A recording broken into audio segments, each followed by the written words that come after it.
अच्छा जी, मुस्लिम लीग नून में एक नया फड्डा पड़ गया है और मुश्किलात उनके लिए बढ़ती चली जा रही हैं। इत्तेहादी उनसे नाराज़ हो रहे हैं, जिस तरह तेल की कीमतें बढ़ रही हैं, जिस तरह बाकी चीज़ों की कीमतें बढ़ रही हैं, क्योंकि शहबाज शरीफ साहब के ये सारे असेसमेंट थे, मिफ्ता इस्माइल के सारे असेसमेंट थे और अब वो नाराज़ नज़र आते हैं। वो ये कहते हैं कि इन चीज़ों का तो हमें बताया ही नहीं गया था कि पेट्रोल इतना महंगा हो जाएगा, चीज़ें इतनी महंगी हो जाएंगी, महंगाई की ऐसी खौफनाक वेव आएगी। अगर ये चेहरा हमें दिखाया गया होता पहले तो हम शायद ये इम्पोर्टेड हुकूमत बनाते ही ना और मिलके इसका हिस्सा बनते ही ना। अब बन भी गए हैं, फंस भी गए हैं, इलेक्शन करवाते हैं तो हार जाते हैं, नहीं करवाते तो लोग और ज़्यादा मुसीबत में जाते हैं। तो रोज़ाना लोगों की गालियाँ भी सुननी पड़ती हैं, परेशानी भी बढ़ती चली जा रही है।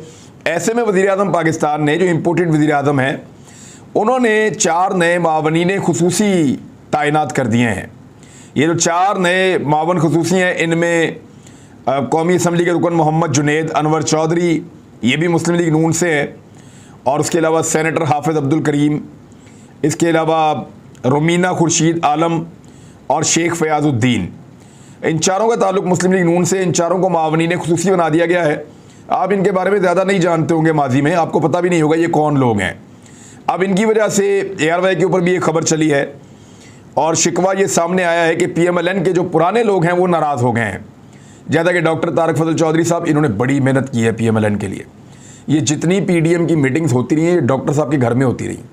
ये मेहमान आके डॉक्टर साहब के बाद ठहरते रहे हैं, उनका ख्याल डॉक्टर साहब रखते रहे हैं, हर किस्म की प्रोटेक्शन डॉक्टर साहब देते रहे हैं। तो डॉक्टर तारक फजल चौधरी साहब ने अपोजिशन के दौर में इस्लामाबाद में जो खिदमात सर अंजाम दी हैं पूरी PDM के लिए, वो कोई दूसरा आदमी इतना काम नहीं कर रहा था। लेकिन डॉक्टर तारक फजल चौधरी साहब नज़रअंदाज। अब तलाल चौधरी साहब, जितनी उन्होंने तंजीम साजी की है उनको कोई उसका फ़ायदा नहीं पहुंचाया गया और वो बेचारे भी मावने खुसूसी नहीं बने। मोहसिन शाहनवाज रांझा एक बड़े संजीदा और बड़े अच्छे वर्कर हैं PMLN के, बड़ा काम किया है, टॉक शोज़ में भी आते हैं, पार्टी को हर जगह डिफेंड करते हैं, वो भी गायब। मोहम्मद ज़ुबैर साहब आप अच्छी तरह जानते हैं, मरीम नवाज़ साहबा के बहुत करीबी हैं और तर्जुमान भी हैं PMLN के, नवाज शरीफ के बहुत करीबी हैं, लेकिन इसके बावजूद उनको भी कोई ओहदा नहीं दिया गया। तो इससे कुछ लोगों के अंदर जो है वो नाराज़गी पैदा हुई है और इन 4 लोगों का नाम सामने आया। शेख रशीद के एक बयान के ऊपर लोग बहुत नाच गाना कर रहे हैं, खुश हैं कि शेख रशीद ने कहा कि जनाब 4 महीने पहले मुझे पता था कि अमेरिका साजिश करने वाला है, यानी इमरान खान की हुकूमत गिरने वाली है, अमेरिकन साजिश। अच्छा, मीडिया ने इसको ऐसे लिया कि शेख रशीद को अगर 4 महीने पहले पता था या IB ने बता दिया था कि इमरान खान की हुकूमत गिर जाएगी, तो अमरीकी साजिश फिर बीच में कहाँ से आ गई? तो जनाब, अमेरिका जिस दिन से जो बाइडन आए उन्होंने इमरान खान से एक दफ़ा भी बात नहीं की।